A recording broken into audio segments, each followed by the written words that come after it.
En sidste teknik, man kan gøre i forhold til de her 360 graders vendinger, det er også, at man kan arbejde med bladets vinkel.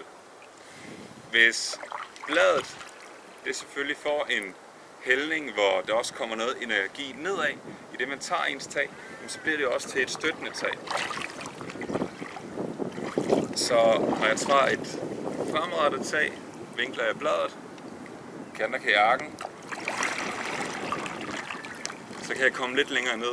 Og det samme, når jeg gør det baglæns, vinkler bladet, så jeg får noget energi nedad. Der kan man også komme relativt langt ned.